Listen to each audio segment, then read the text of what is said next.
There are two types of story problems that we'll essentially be doing in this class. The first we already did, related rates, where you're asking about the rate of change of different quantities and how they, relate to each other, hence the term, related rates.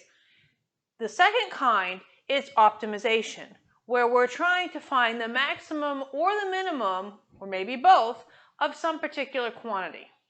So here's an example of an optimization problem. So we're going to use this as our springboard for looking at more of them. Okay?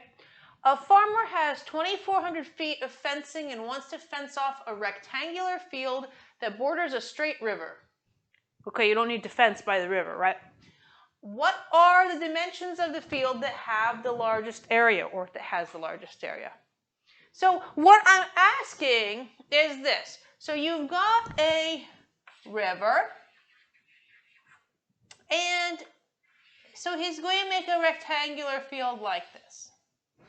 And of course he can make it in whatever dimensions he wants. Right? He can make it like a square or like this or whatever.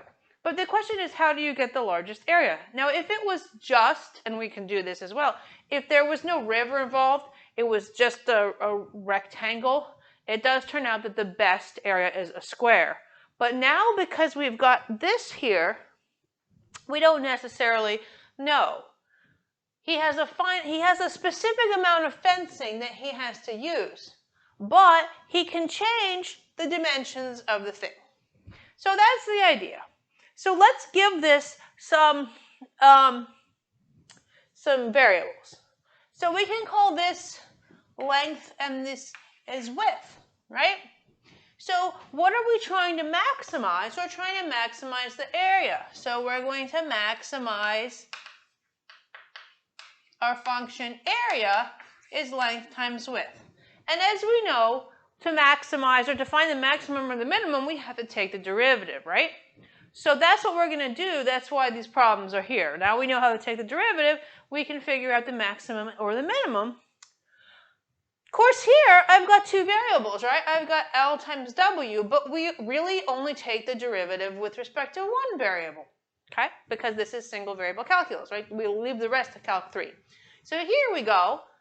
We have to make sure when we take the derivative that we've only got one variable.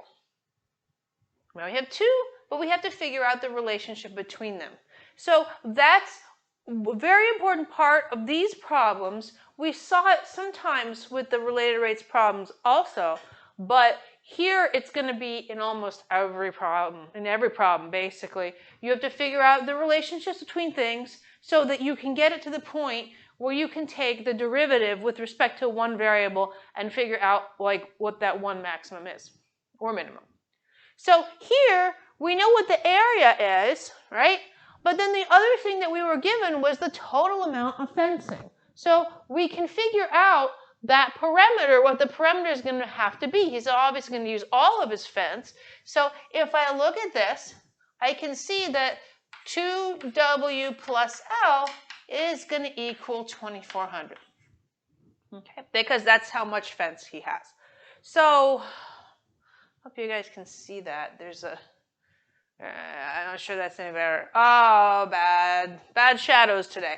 All right, anyhow, so you have this thing, 2W plus L equals 2,400. So we can use that to eliminate one of these variables and work it out. And that's exactly what I'm going to do. But let me say, this is called the constraint. Okay? So we're optimizing, right? Finding the maximum or the minimum. So we're optimizing A with respect to this constraint. All right, so there will typically be, in these problems, a quantity to optimize, so to maximize or minimize, in which case A, and there will be another equation, or two, that tell you the relationship between the variables the way it has to be. Here he only has 2,400 feet of fence, so that's why it's our constraint, right? So you can't make the fence bigger than that. All right, so that's just so that when we talk about it and we use those terms, that's what we're looking at. So I'm going to take this, stick it into here, right? So I can solve this for length. Clearly, length is 2,400 minus 2W, right? I can put it into here. So area is width times 2400 minus 2W, or a very simple, right? Straightforward. Okay.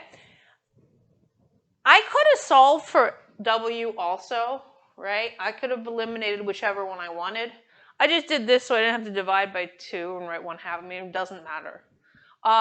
In some cases, there's going to be one way which is simpler than the other just to do the math, but really it doesn't matter. So you just pick whatever you think is going to work out nicer. All right, so what I'm going to do is I'm going to take the derivative. Now with respect to w's, I only have my one variable. And I'm going to set that equal to 0, right? So 4w is 2400. W is 600 feet. Technically, I really need to check that this is actually a maximum. So I think I'm going to do it 2 ways, right? I can just look at the sign, or I can use the closed interval test. In this case, it's kind of weird if you think about what would the closed interval be, right? So as you change this, right, the width could be all the way up, so you'd have straight, or length could be all the way here, so you'd have straight, and basically there you'd have an area of 0. So honestly, we're going from 0 to 2400 in either of the 2 dimensions.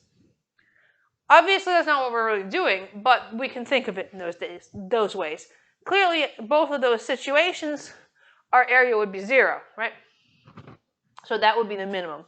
But anyway, the other thing we can also do is we can just look at a sign chart quickly of A prime and see what's going on.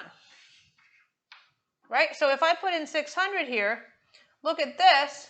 Okay, if I'm under 600, right, this is going to be a plus, and if I'm over 600, this is going to be a minus.